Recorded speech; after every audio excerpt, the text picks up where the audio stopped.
દક્ષિણમાં ભારે મેઘ ખાંગા થયા છે। સુરતની સુરત બગડી રહી છે। દ્રશ્ય જોઈ શકાય છે। ગોડાદરા જતો મુખ્ય માર્ગ છે, પર્વતમાળાથી ગોડાદરા જતો રોડ કે અહીંયા મોટી ટેક્સટાઇલ માર્કેટો આવી છે। બે માળ સુધી બેઝમેન્ટમાં પાણી ભરાયા હતા।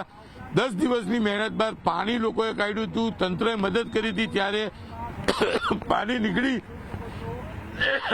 અને કામ થાય એ પહેલા ફરી એક વખત પાણી ભરાયા છે। અહીંયા 15 ફૂટ જેટલા પાણી હતા। પેટ્રોલ પંપ છે તે પાણીમાં ગરકાવ થઈ ગયો હતો। દ્રશ્ય જોઈ શકાય છે કે પર્વત પાટિયાથી મગોબ રોડ કહેવાય છે, ગોડાદરા જતો આ રોડ છે। ખૂબ જ દુર્ગંધ મારતું પાણી છે અને જે ટ્રેક્ટરો કે જે ગાડીઓમાં પશુઓને લઈ જવામાં આવતા હતા ત્યાં આગળ હવે લોકોને લઈ જઈ રેસ્ક્યુ કરવામાં આવી રહ્યું છે। દ્રશ્ય જોઈ શકાય છે કયા પ્રકારની સ્થિતિ છે। 15 ફૂટ પાણી ભરાયા હતા ત્યારે કહી શકાય અહીંયા પાણી ઉતર્યા હતા અને લોકોને અહીંયા મોટી સંખ્યામાં રેસ્ક્યુ કરવું પડે તે સ્થિતિ છે। અમે અત્યારે બોટમાં અંદર જવાનો પ્રયાસ કરી રહ્યા છીએ। ફાયરના અધિકારી છે, આપણે એમની સાથે ચોક્કસ વાત કરવાનો પ્રયાસ કરીશું કે કયા પ્રકારની સ્થિતિ છે, શું કહેશો? આપનું નામ સાહેબ પહેલા? અત્યારે હાલમાં આપણે કાંગારૂ સર્કલ ફેબ્રિઝો માર્કેટ પાસે મતલબ કે ઘૂંટણ ઉપર પાણી આવી ગયા છે, એટલા થઈ ગયા છે। તો અત્યારે હાલમાં તો ટ્રેક્ટરથી રેસ્ક્યુ ચાલી રહ્યું છે। ત્યાર પછી હવે જે ટ્રેક્ટરોથી રેસ્ક્યુ બંધ થશે ત્યાર પછી આ હોડીનો અમે યુઝ કરીશ। સાહેબ અહીંયા 15 ફૂટ પાણી હતા। ટેક્સટાઇલ માર્કેટમાં ફાયર વિભાગે જ મદદ કરી પાણી કાઢ્યું હતું 10 દિવસે। આ માર્કેટોમાં 10 દિવસે પાણી નીકળ્યું હતું ફાયરની મદદથી। હા, એ બરાબર છે। અત્યારે શું સ્થિતિ માર્કેટોની? અત્યારે તો હાલમાં આપણે કહી નહીં શકીએ કે હવે પછીના કંઈક વરસાદ આટલો વરસી શકે તો કદાચ પહેલા જેવી પરિસ્થિતિ થઈ નહીં એવી અમે આશા રાખીએ છીએ। બિલકુલ દ્રશ્ય જોઈ શકાય છે। મારી પાછળ જ્યાં જુઓ ત્યાં પાણી છે, પેટ્રોલ પંપ પાણીમાં ગરકાવ છે અને જૂના દ્રશ્ય જો યાદ કરાવીશ તો આ BRT નું બસ સ્ટેશન છે કે જે આખું પાણીમાં ગરકાવ થઈ ગયું હતું। સામે આવેલી ટેક્સટાઇલ માર્કેટો છે કે આ માર્કેટો બે માળ સુધી અંડરગ્રાઉન્ડ બે માળ સુધી પાણી ભરાયું હતું। 10 દિવસે પાણી નીકળ્યું હતું, કરોડો રૂપિયાનું નુકસાન થઈ ગયું હતું। ત્યારે જોઈ શકાય છે ચારો તરફ પાણી છે અને આ જે એપાર્ટમેન્ટ છે, કેમેરામેન લગેશ મારી પાછળના એપાર્ટમેન્ટ બતાવશે કે આ એપાર્ટમેન્ટમાં 2000 કરતા વધુ પરિવારો ફસાયા છે, તેમને રેસ્ક્યુની કામગીરી ચાલી રહી છે। પણ અહીંયા પાણી ધીરે ધીરે વધી રહ્યું છે કારણ કે જે મીઠી ખાડી છે, સુરત ગ્રામ્ય વિસ્તારમાં પડેલા પાણીની સીધી અસર અહીંયા જોવા મળી રહી છે અને આ પાણીનું લેવલ ધીરે ધીરે વધી રહ્યું છે। 10 દિવસ પહેલા અહીંયા 15 ફૂટ પાણી હતું, પણ કહી શકાય કે અત્યારે ચોક્કસપણે ધીરે ધીરે પાણી વધી રહ્યું છે। લોકો જીવના જોખમે અહીંથી પસાર થતા હોય છે ત્યારે આ દ્રશ્ય જ કહી જાય છે કે સુરત કેટલી હદે બગડી છે। સુરત હોય, નવસારી હોય, વલસાડ હોય, તમામ જગ્યા પર ભારે મેઘ ખાંગા થયા છે। તમામ જગ્યા પર રેલ જેવી સ્થિતિનું જોવા મળી રહી છે। સુરતની ખાડીઓ ઓવરફ્લો થઈ રહી છે। નવસારી હોય કે વલસાડ હોય, તમામ નદીઓ ગાડી તૂર બની છે। એટલે કે દક્ષિણના બે હાલ ચોક્કસપણે જોવા મળી રહ્યા છે। તંત્રએ ગયા વર્ષે આ વિસ્તારમાં પાણી ભરાયા બાદ જે ખાડીઓ છે તેની ડ્રેનેજની કામગીરી કરી હતી, તેની સાફ સફાઈ કરી હતી, તેને ઊંડી કરવાનો પ્રયાસ કર્યો હતો। પણ સ્થિતિ એવી છે કે પહેલા જ રાઉન્ડમાં અહીંયા 15 ફૂટ પાણી હતા। આ પાણી ઉતરે હજુ તો 10 દિવસ નથી જતા તો ફરી પાણી ભરાયા। હજુ સિઝનના 3 મહિના કાઢવાના છે। ગયા વર્ષે આ વિસ્તારમાં 3 વખત ખાડી પૂર આવેલા।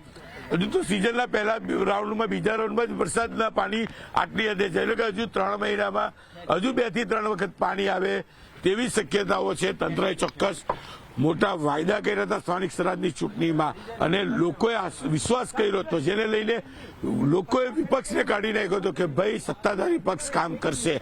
પણ પાણી હતું એના કરતાં પાણી વધી ગયું છે। કદાચ અહીંયા કમર કરતાં વધુ પાણી છે અને જેમ જેમ અંદર જાવ તેમ પાણી વધી રહ્યું છે। ફાયર વિભાગે અંદર જવાનું સલામત નથી સમજ્યું। હું ચોક્કસપણે નીચે ઉતરી અને નીચેના ઘટનાઓ બતાવવાનો પ્રયાસ કરીશ કારણ કે કયા પ્રકારની સ્થિતિ છે।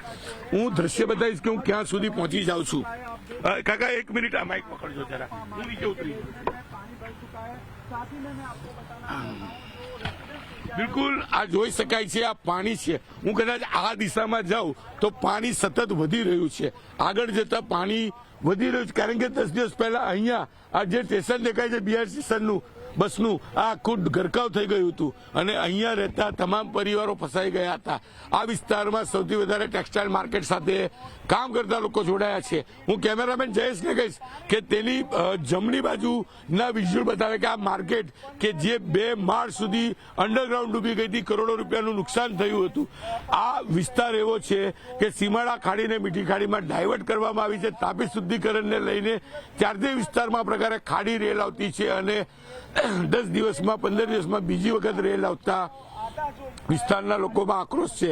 આ વિસ્તારમાં જો મહાનગરપાલિકાએ પ્રી મોન્સૂનની કામગીરી કરી હોત તો કદાચ આ પરિસ્થિતિ રહેત નહીં, કારણ કે અહીંયા પ્રથમ વરસાદમાં આ રોડ બંધ થઈ ગયો, ખાડી પૂર આવતા સ્ટેશન ડૂબી ગયું અને ફરી એક વખત જ્યારે અહીંયા આ સ્થિતિ ઊભી થઈ છે ત્યારે ચોક્કસ લોકોનો આક્રોશ છે, તંત્રની નિષ્ફળતા છે. અને ગઈકાલે રાત્રે આગ લાગતા પહેલા પાળ બાંધવાનું કામ મહાનગરપાલિકાએ કર્યું હતું. ગઈકાલે સાંજે જ જાહેરાત કરેલી કે ભારે વરસાદની આગાહી છે, ખાડી પૂર આવી શકે તેવી શક્યતાઓ વર્તાવી દીધી હતી. અમને તો કાલની જ ખબર હતી કે ફરી એક વખત સુરત ખાડી પૂરમાં ડૂબશે, પાણી આવશે અને આ દ્રશ્ય તમારી સામે છે. સુરતની સુરત ચોક્કસ બગડી રહી છે.